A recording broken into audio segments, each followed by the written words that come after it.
Lincoln 103, 5 Lincoln 102, Lincoln 103 and 102. Responding to 401 parking structure, section 1 boy. Henry 8, Henry 9. Respond to gate 437, Bravo, for your dignitary detail. 3K 911 unattended, 400 lower level near Carousel 4, black bag. GTA in progress, 401 parking structure, section 4 boy. Responding to 401 parking structure, section 1 boy. 415 passenger onboard aircraft. Control 2 Franklin en route. 484 suspect, female, Hispanic, 28 years of age, blue jeans, no further. Control 5 Frank 401 is en route.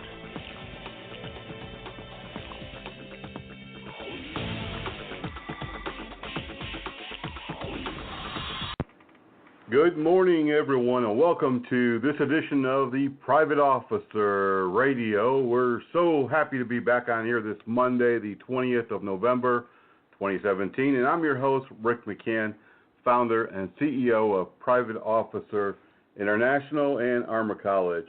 We have a lot to talk about this morning on this, it's kind of chilly out, but it is November, so it could be worse. There are other parts of the country getting snow and have been getting snow for at least a month. But here in the Piedmont area of North Carolina, it's just another beautiful fall morning. Cool, but not so bad.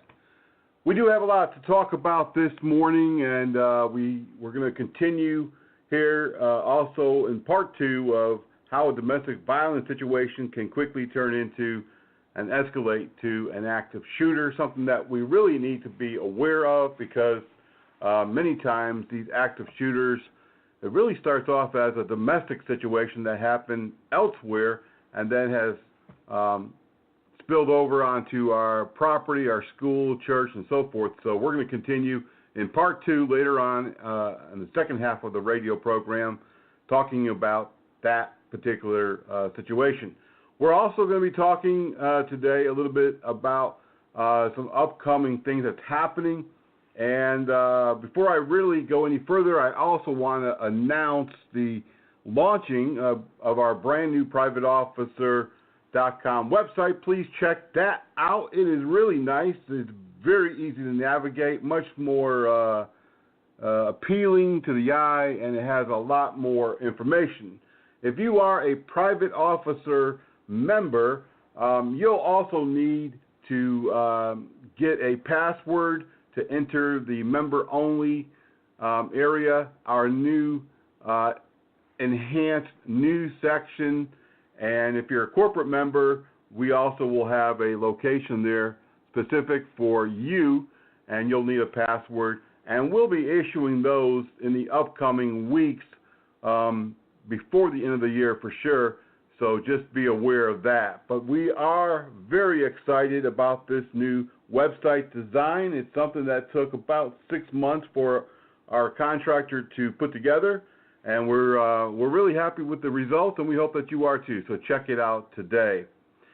We're going to be sharing some upcoming news with you, and I hope that you have engaged yourself with our newsletter, with all of the different connection methods. We often talk about how Facebook and Twitter are really our two most prominent social media platforms that we use. Please connect with us there. Join the conversations on Facebook and follow us on Twitter because there's always activity. In fact, our news department posts, a dozen times a day, hourly, frequently. How about that? They post frequently, so be sure to follow us on Twitter and join those conversations there on Facebook. We have thousands and thousands of followers, and they're engaged. You can also read our news blogs, and now you can connect everything, everywhere on our brand new website at privateofficer.com, so please be sure to check that out today. In fact, we're going to go over some of the highlights in the news in the last week, and we're going to be talking about some situations that we're seeing, some trends as it is, that we're seeing in the news. One of those tragic trends that we saw this week in the news was three security officers that were tailed, followed from their job to their home. A security officer in Chicago was killed moments after arriving home from work. He was shot to death in front of his apartment building. A security officer in Beaufort, Georgia, just outside of Atlanta, a kind of a small town in Gwinnett County, was also shot to death moments after arriving from his second shift job at a mall where it just so happened he was protecting a rapper during a concert of some sort. And also a security officer in Miami was gunned down in the front yard of his home. 3 security officers in 24 hours. Now, we know that in 2 of these cases, Chicago and Beaufort, Georgia, the security officer was definitely targeted, definitely followed from their job. We don't know why. Police are trying to determine whether or not there was some type of confrontation or something that escalated at the job site, but they're not sure. The one thing that they do know for certain is that someone followed them home and then shot and killed them. The security officer that was off duty and killed in Miami, again, they're not sure what escalated to that shooting, and they're not saying whether or not he had just returned home from work, but we do know that he was on his own front lawn. We have seen this in years past. In the 15 almost years that we've had the association, we have tracked a number of security officers killed after they've left their work. Some have been killed in the parking lot of their job site. Some have been killed on the road from their job site to home, and others have been killed at their own residence. And we have tracked the information back and during the arrest of the suspects, and those situations developed out of situations and incidents that did occur at work. Now, in these recent killings, we don't know. We do not know what caused the situation. We don't think, from what police have said, that it was anything like a robbery. We don't think that it was any type of a mugging or carjacking. These were targeted, at least in 2 situations. These were targeted security officers that were tailed, followed home, and when they stepped out of their vehicle, that's when they were killed. So we will be keeping a close eye on this, and we will definitely be giving you as much information when it becomes available to us, and we will let you know the outcome. We hope that you listened to our radio program yesterday. Every other Sunday, we do a special program called On the Legal Side, and yesterday we were talking about whether or not security companies and employers of security personnel are responsible when their security officers are arrested on the job for a crime that they've committed. Over 2,000 security officers were arrested last year, but we were highlighting on yesterday's program several heinous and violent crimes that these security officers committed, including murders.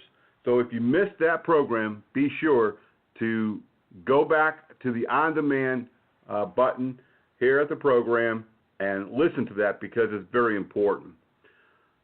Later today, as I said, we will be talking more about the topic that we're covering here on the Private Officer Radio. We're going to be talking in part 2 about how domestic violence situations do sometimes quickly escalate to becoming an active shooter.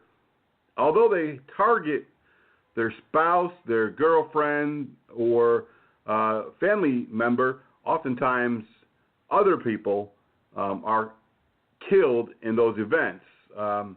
Several weeks ago, the tragedy that occurred down in Texas, where a person went into a church and killed 26 people and shot 20 others, On that particular day, that did involve a domestic situation, and there were several other killings at churches on the same day that all involved domestic. So stay tuned. Don't go no place.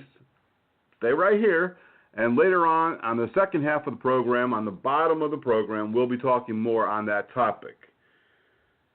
We're also going to be bringing you some breaking news here in a moment.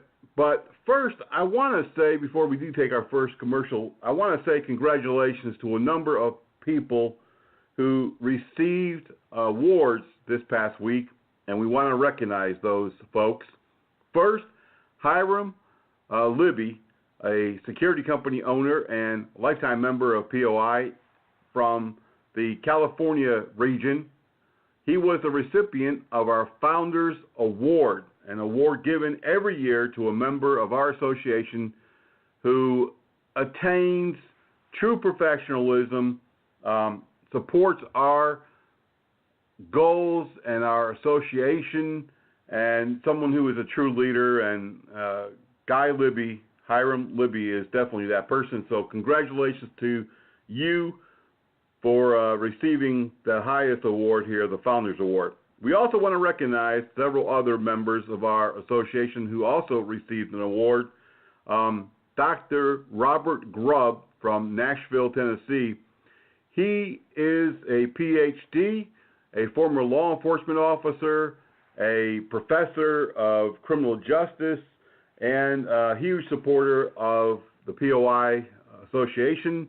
And Skip has really been, for all of his career that I know of, in the forefront of public safety, both as a law enforcement officer and as an educator. And I really appreciate Skip's background, his vast knowledge of the criminal justice system, and all of the assistance that he's given us through the years. And he is extremely worthy of this award. And so congratulations, Dr. Grubb, for receiving the Lifetime Achievement Award. Two other people receiving the Lifetime Achievement Award, Dr. Andy Smith, also a huge supporter, a retired law enforcement officer, PhD, and educator from Florida. We appreciate all that Dr. Smith has done for our association over the last 10 or 12 years that he's been a member. He is a huge supporter, but not only that, he's an educator of the community. He really gets involved with the community, educating them as to what law enforcement does, why they do certain things the way that they do, and really getting the word out. So we really appreciate all that he has done through his career, and congratulations on receiving the Lifetime Achievement Award. Also, Officer Deborah Brown from the Cleveland, Ohio area, a police officer and member of Private Officer International, has also received the Lifetime Achievement Award for her many years of dedication and service in law enforcement.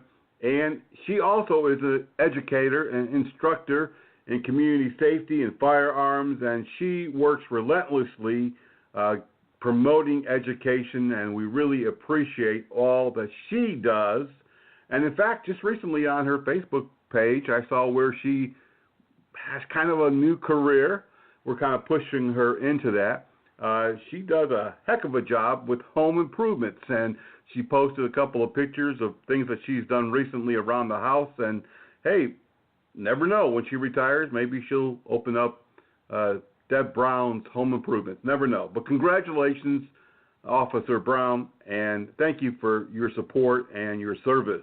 Also receiving the Lifetime Achievement Award, Mark Holcomb.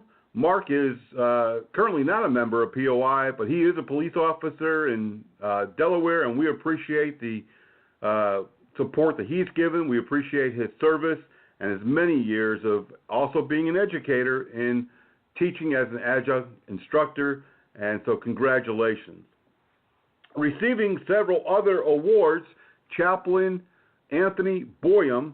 Tony is a chaplain in Nashville, Tennessee. He's a former law enforcement officer who was injured on the job and medically retired. He's also a chaplain with Metro Nashville Police, and he's our chaplain, and he has really provided some great service and helped support everything that we do in the Nashville metro area. and we want to recognize Tony Boyum today with the Chaplain's Service Award.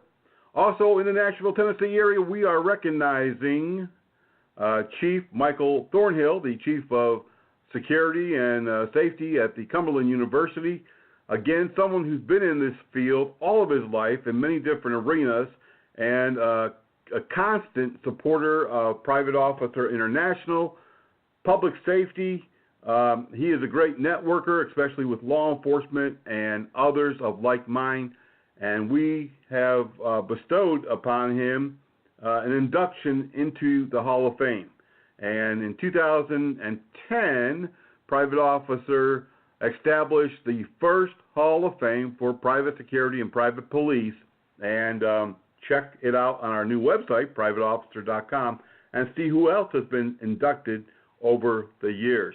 We also want to recognize 3 others for the Life Saving Award. Chris Montgomery in Austin, Texas, Janice Hall, and also Keith Monday. We appreciate all of those personnel who assisted in life-saving to help to rescue. Several people were saved during their efforts. So congratulations, everyone, for receiving this round of awards. You can also submit someone who works with you, a coworker, an employee, or even yourself, for something that you've done on the job just by sending an email to helpdesk@privateofficer.com. We're going to take a quick break, but when we come back, we have a lot more to share with you here on the Private Officer Beat.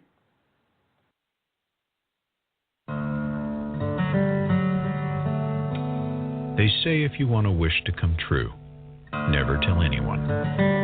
But there is one wish that can make the difference between life and death. And this wish can only come true if you tell someone. Please, let your family know you want to be an organ donor. HirePatriots.com is a free website where you can help our active, reserve, veteran military and their families by letting them help you. Do you have a chore that needs doing around your home or yard? Is your company looking for a new hire? Then post your jobs for free at HirePatriots.com. Visit HirePatriots.com and post your jobs today. HirePatriots.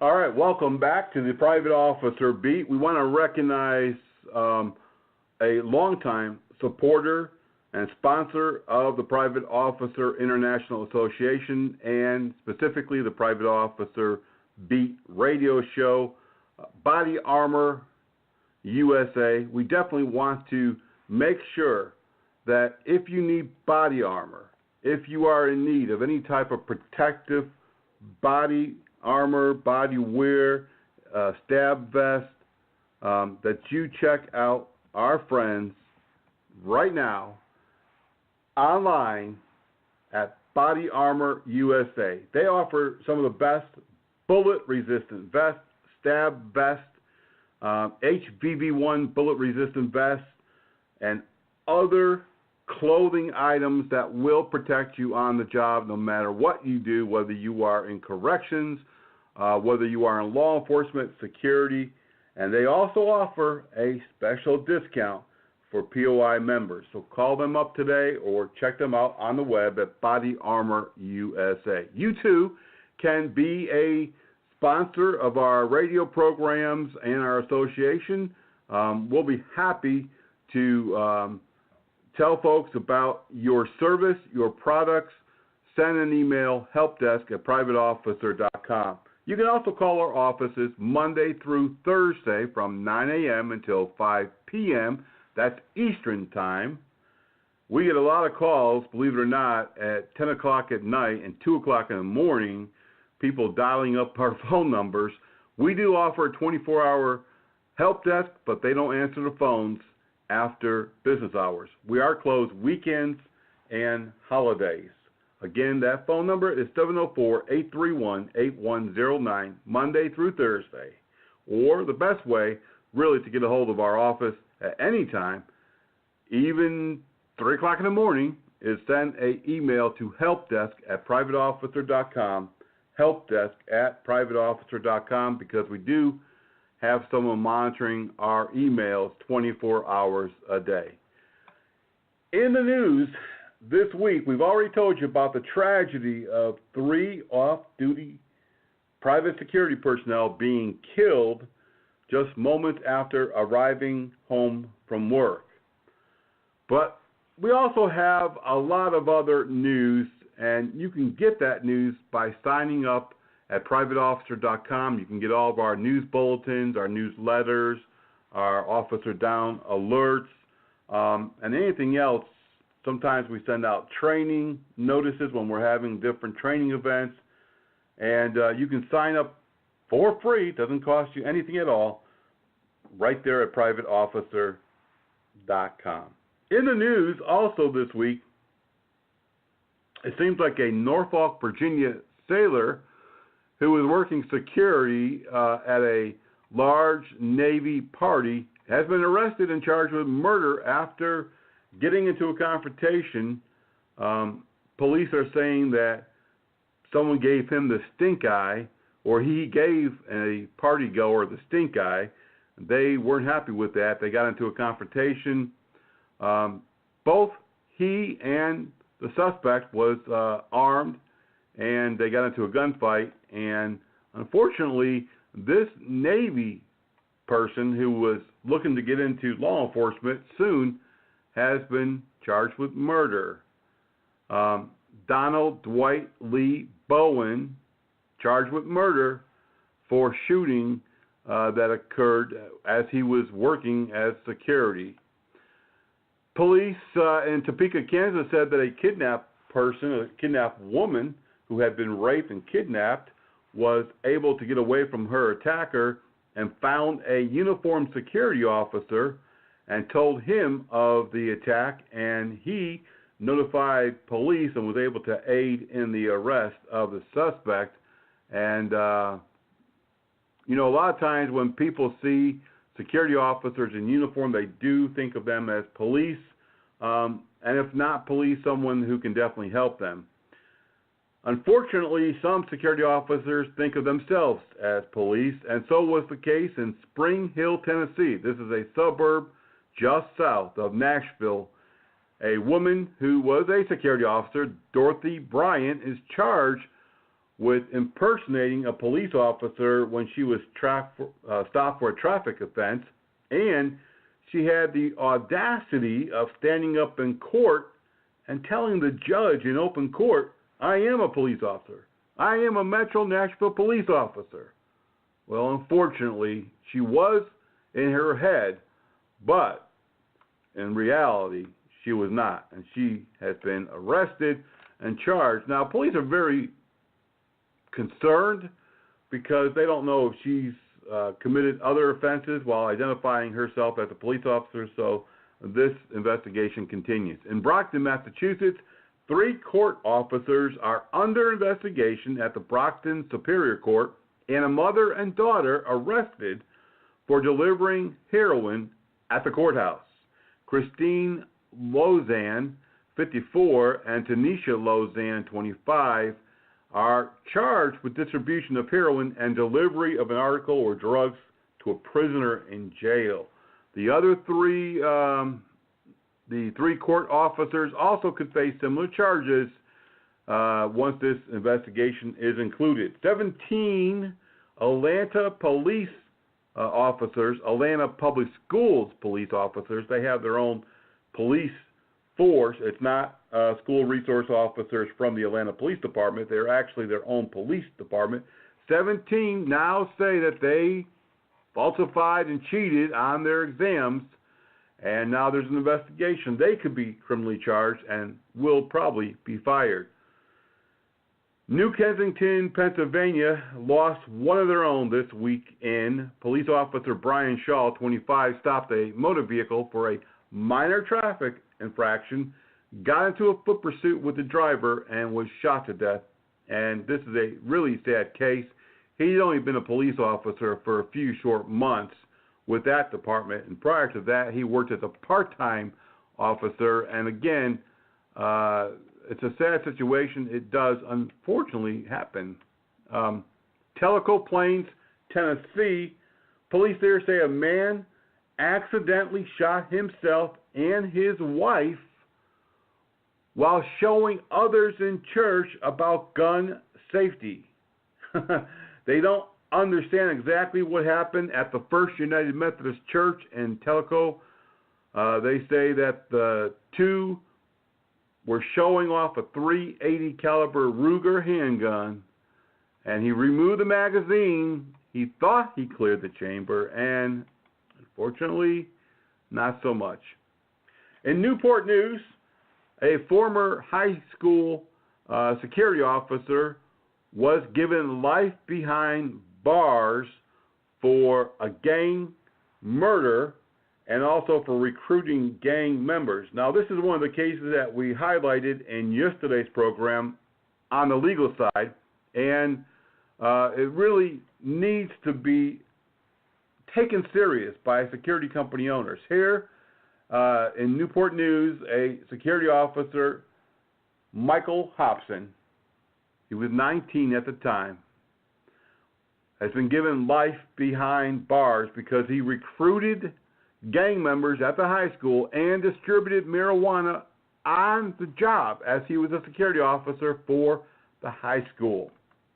In Norridge, Illinois, police there have arrested a 25-year-old woman for assaulting security and police as she was asked to leave the shopping mall for a disturbance, and she got into a confrontation, and she's been charged with multiple offenses. In Indianapolis, Indiana, another accidental shooting. This is by an off-duty police officer working security. He accidentally discharged his gun Friday morning. Police are not saying exactly how that occurred. He was taken to the hospital in good condition. Unsure right now if he's facing any disciplinary actions. In Howell, New Jersey, a Sussex County man is charged with assaulting a security officer 2 weeks ago at a concert. Police have taken him into custody. This news story is very frightening, and we've talked about the necessity of private officers, security, and law enforcement to really brush up on their training and information on drugs, especially fentanyl and other derivatives that are highly potent. In this situation, police, a nurse, and a security officer were all exposed at the Elliott Hospital in Manchester, New Mexico on Thursday after 26-year-old Theodore Macinas was arrested on a domestic charge and then brought into the hospital where he had some drugs up his butt, including some white powder substance in his rectal cavity. He tried to swallow the substance. Officers struggled with him to take him into custody and get him into control. The bag ripped, exposing that substance to the bathroom and the outside hallway. 6 people, 2 police officers, a hospital security officer, a doctor, a nurse, and a nursing student all almost instantly became ill. They began feeling foggy, nauseous, rapid heartbeat, and high blood pressure. They had to be immediately treated at the emergency room.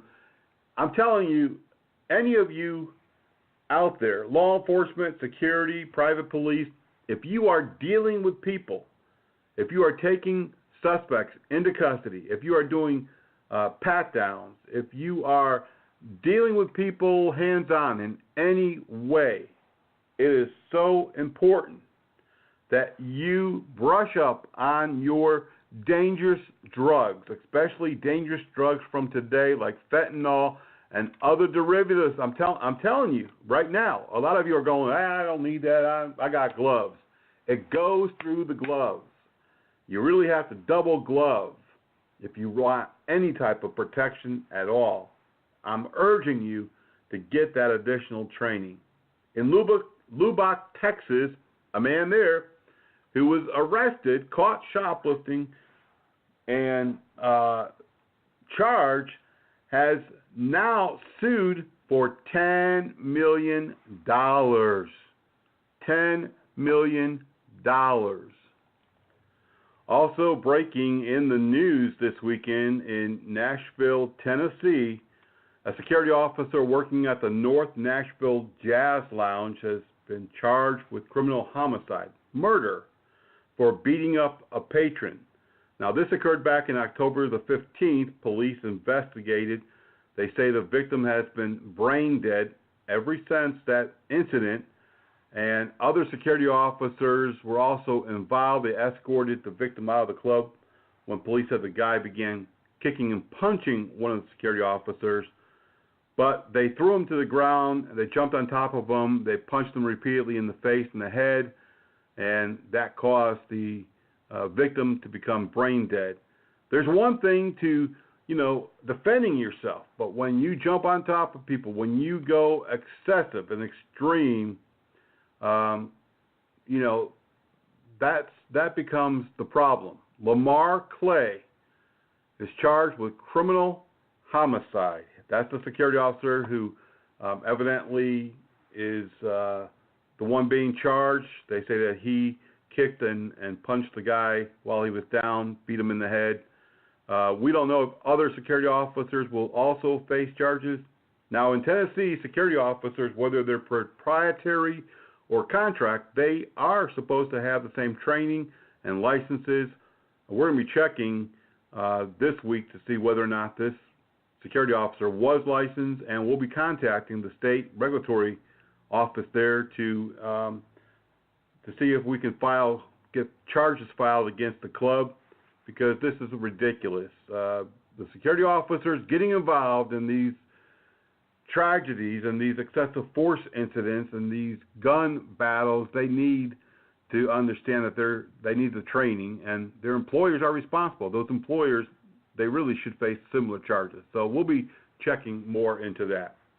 That's all for this week's news. So we're going to take another quick break, but when we come back, we got a lot more to this program. We're going to be wrapping up part 2 about how domestic violence can quickly turn into an active shooter. We'll be right back after these, they're not commercials, after these informative messages.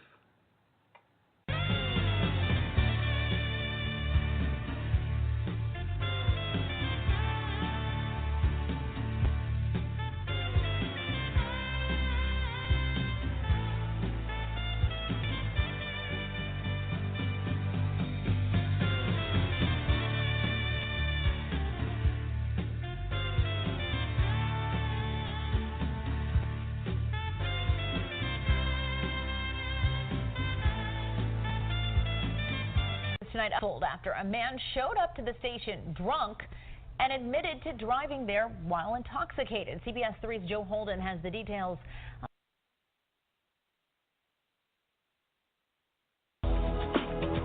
HirePatriots.com is a free website where you can help our active, reserve, veteran military and their families by letting them help you. Do you have a chore that needs doing around your home or yard? Is your company looking for a new hire? Then post your jobs for free at HirePatriots.com. Visit HirePatriots.com and post your jobs today. HirePatriots.com. No pigtails anymore. Check, please. David, you okay to drive? Yeah, I only had a couple drinks. I'm fine. Come on.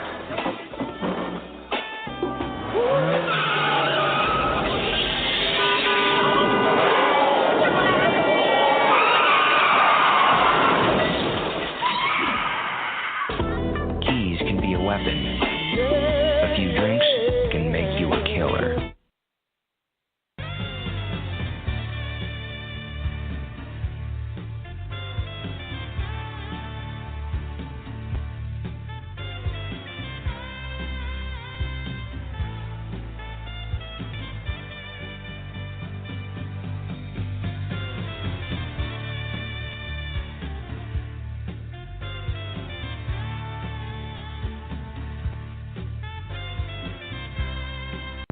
All right, welcome back to the Private Officer Beat Radio. For the last few weeks, really since around Halloween time, I guess, we've been reminding you and telling you again that the rest of this year, all the way through until after New Year's, is a very violent time of the year for law enforcement and private security, as there are many robberies, carjackings, thefts. Crime definitely goes up across the board in all areas, no matter whether you live in the big city or the small town. So just be aware, be extra cautious, be on heightened alert. Don't let your guard down. It's easy to say, well, it's, we're out here in the country, or, nothing's ever happened here, and yeah, it probably never will. I'm not too worried. I've actually had people tell me that. Where we live is pretty mundane. Even as a law enforcement officer, boring. Most of our stuff is routine. We only get a hot call every now and then. And that's bad news for the officer. You start letting your guard down. You start getting stale. You start getting in a routine, into a habit of thinking everything is non-threatening, and that's when you can really get hurt and killed. In just a few minutes, we're going to be wrapping up part 2 of how domestic violence situations easily can turn into an active killer situation, as we have seen numerous times in the last few months. But first, I do want to remind you that, we know that private security personnel especially do not have a lot of money for training. They just don't have that extra income for, going out and getting training in any specific area. So this is actually a great time of year for you. We have 2 great offers. The first one is, you can't get any cheaper than free. This is free active shooter awareness training online. All that you have to do is sign up for it. If you haven't received our news alert regarding that, you can send an email to helpdesk@privateofficer.com, helpdesk@privateofficer.com, and say that you want to sign up for it. It's free. It's for individual use only. It is not meant for a company. It is not meant to sell. It is not meant for you to steal the copyright. No, we've had a lot of that over the years and even recently. So I'm letting you know, giving you a heads up. It is free for your use, but not to use for your business or commercially. The other great offer, which is really going to save you a lot of money, right now we have a 2-for-1 special, 2 online courses where you're going to earn CEUs and a career diploma from Armor College. Again, if you haven't received those offers in your email box, or if you're not signed up already, all you have to do is go to privateofficer.com and sign up, or send an email, helpdesk@privateofficer.com, and say you want the 2-for-1 deal, and they'll know what you mean, and they'll get that information out to you. We are also hiring instructors. If you are a DCJS, a Virginia DCJS firearms instructor in the Hampton Roads area, Richmond, or the Northern Virginia area, please send an email to Carrie, CARRIE, @Armour, ARMOUR, college.org, or call her Monday through Thursday, 9 a.m. until 5 p.m. Eastern, at area code 804-290-4388. If you are a state of Tennessee private security instructor, qualified for unarmed and armed, we're hiring Nashville and Knoxville, which includes the greater tri-state area up in the Bristol, Johnson City area, Kingsport. So send your email or resume to the same address, Carrie@armorcollege.org, or give us a call at 804-290-4388. We are also hiring an armed security instructor in Charlotte and Raleigh, North Carolina. Again, just send your email or resume to that same address. We also have openings for an RN, a nurse, to take over the CNA program in Richmond, Virginia. Give us a call, 804-290-4388. We're also hiring a number of OSHA certified instructors. We're hiring a firefighter 2 instructor in Virginia and miscellaneous other positions, including a marketing rep. Send us your resume today. I want to conclude last week's training on how domestic violence can quickly develop into an active shooter if we don't keep a handle on it, if we're not aware of it. Last week in part 1, we talked about understanding what the laws are. The laws are different in every state, so you have to manage those laws, make sure that you stay on top of any additions or revisions to the domestic violence laws.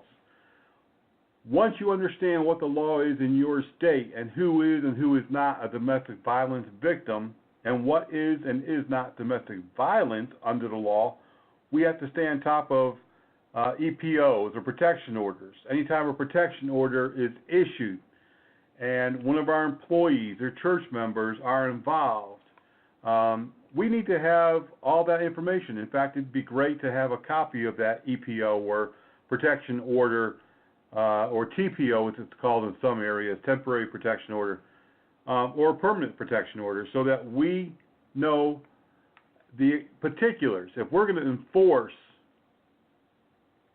the law or protect the individual victim, then we have to know, more than just he said, she said information. We need to know what the paperwork says. We need to have a copy of the paperwork.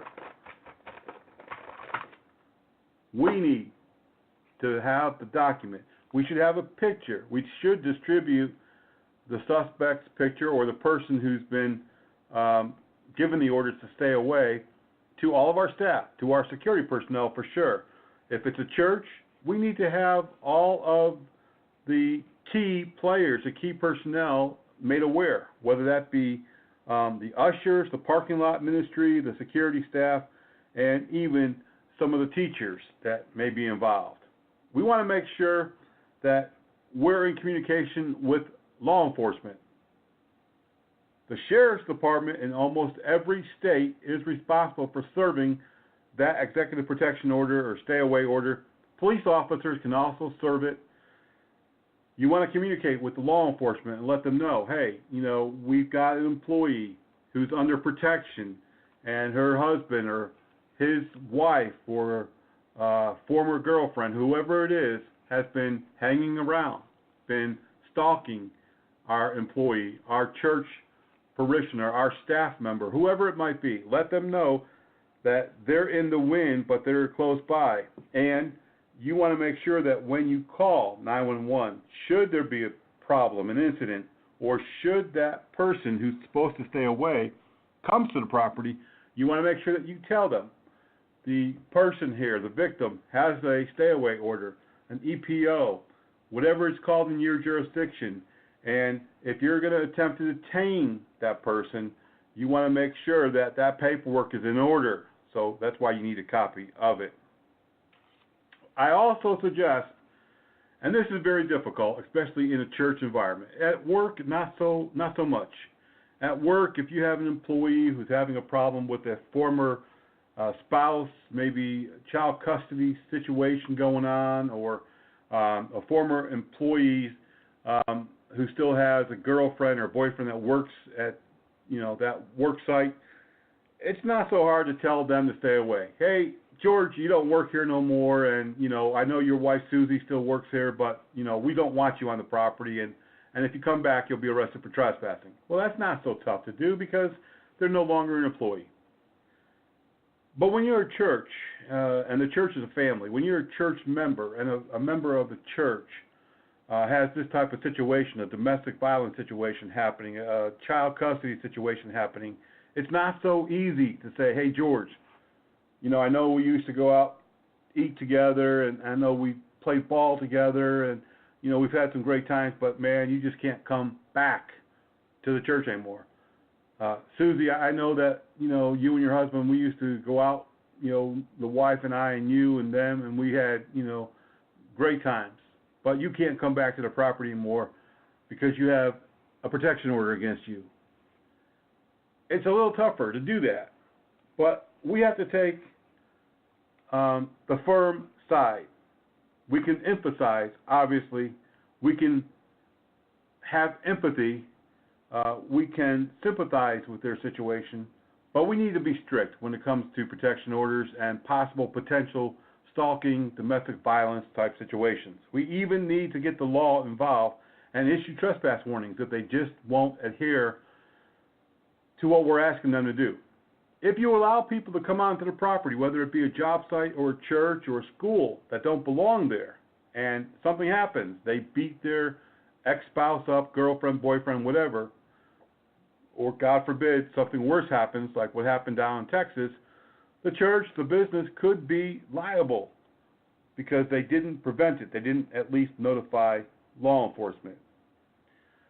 Some of the things that you have to be aware of to prevent an active killer situation from developing out of a domestic violence situation is we want to know a couple of things. Well, quite a few things actually. We need to have heightened awareness, especially when that person, male or female, is known to carry a gun. That person is an active hunter. That means they know how to stalk their prey, and they could use those skills in this situation. We need to know if they carry knives. It's very important that we understand if they have a tendency to be violent. Has there been violent situations? Has there been abuse, physical abuse, during these situations, during these domestic incidents? We need to also know things like, is he a drug user or a heavy alcohol user? Is he self-medicating himself? We need to know if he has prior arrest. Well, why is that important? We need to know what kind of character he has. You don't really ever know somebody, no matter how close you think that you are to that person. You really don't know that person at all until something like this happens. And then, unfortunately, the worst of the worst comes out. We need to know as much as possible about our person that may come and do harm to one of our employees or church members. We need to know as much as we can about our opponent. Do they carry a gun? Are they an avid hunter? Do they carry knives? Are they violent? Do they abuse drugs and alcohol? Do they have prior arrests? Simple questions that you can find out either through the victim in this case or even law enforcement. Now, there are 5 stages to an active killer situation, and these stages often play out. As I always tell you, time and time again, active shooters just don't wake up one morning and say, I'm going to kill a bunch of people. I'm going to load all the guns I got. I'm going to get a few more guns. I'm going to go buy some ammo this morning, and I'm going to go out and just slaughter that whole church. It doesn't work that way, friends. There are 5 stages to an active killer situation, and it's very important. And trust me when I say it's very important to understand these phases, because these are tip-offs. The first phase is called the fantasy phase, and in this situation, the person who's thinking about becoming a mass murderer, he's thinking about the historical event, the news coverage. He's thinking about how it might play out on Facebook. He's thinking about how his name will be known. And he's fantasizing about how he's going to do it and the glory that he's going to obtain from it. The second phase is called the planning phase, and in this phase, you're going to be able, or your victim's family, or even herself or himself will be able to know that this person is truly planning something catastrophic. They're going to start planning it. They may even write it down. They're going to think about and maybe even draw out their plan. Who, what, where, when, how they're going to do it, and even why they're going to activate this plan. They're going to give a map in some situations, a literal map. They may draw out their timeline, which door they're going to enter, who they're going to seek out. You see many times in the media these days, teenagers and others found with a list, a hit list, people that they want to kill. The third phase of this is the preparation phase, and that's when they really are going after all of their ammunition, guns. This is when they're really starting to stockpile everything that they need. They make their list. They look at their opportunity. They pick a day, a time, the best fit in the situation. In the churches, they know the churches run from 10 to noon. Why do people come to the church or the workplace? Well, that's easy, folks. Many times during a divorce or a separation, it's not easy to find that other person. They've moved, they've left your home, your apartment, they've moved on, but they seldom leave their church or their workplace unless they really have to. They're always going to be at the church house, just like every week. They're always dependable. They're going to be there. They're going to be at the job because they need a paycheck. So many times you can find them at the work site or the church, one or the other. If you can't find them anyplace else, anytime else, most people know that they can find them at those two places. The fourth stage is called the approach phase. And in the approach phase, really what they're doing is that they're looking for finalization to approach the final phase of this active killer plan that they've come up with. And in this approach, an alert citizen, a security officer, a police officer might be able to notice them. They might be dressed up in a combat gear or carrying assault weapons or other weapons, and they might be able to be prevented by somebody who's alert. And the final phase is, unfortunately, the implementation phase, where they have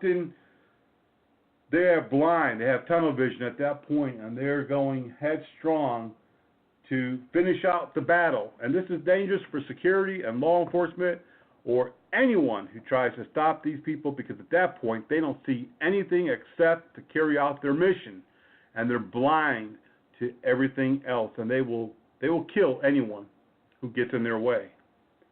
Domestic violence situations, whether it be between girlfriend and girlfriend, boyfriend and girlfriend, husband and wife, there's so many different components to it these days. It's escalated extremely fast over the last few years. We see many domestic violence situations turn into murder-suicide. Pick up a newspaper these days or read the internet news. It's hard to miss the headlines. Another murder-suicide. Almost always, 100% of the time, relating to a domestic situation. Just 2 weeks ago, in an upscale community outside of Birmingham, Alabama, a police officer had a problem with his wife at her job site. I guess they'd been having marital problems, and he went outside into his patrol car. He was on duty, and he put a bullet slug right into his head and killed himself. He could have killed her and then himself. It could have been a murder-suicide in Vestavia Hills, Alabama. But the officer chose to just kill himself while on duty in his patrol car that day. Many, many signs of violence or trouble on the horizon in domestic situations. You just have to be aware. You just have to know what to look for. Domestic violence, active shooters, workplace violence, unfortunately, these days, they all run together. And more, we're seeing that everywhere. That's going to do it for this edition of the Private Officer Beat. We're so excited and glad that you are listening wherever you might be listening, which we've said many times before, astounds us what countries and places people listen. And I'm not talking about the bathroom. I don't want to know about that part. But people do listen all over the world, and we're just really happy to know that and to get that information. Send us an email, helpdesk@privateofficer.com. Let us know what you think about these programs. If you have a program suggestion, you have a topic that we want to cover, we'll be glad to do that. That's all for today. Until the next time, be safe, be blessed, and we'll see you right back here on the radio.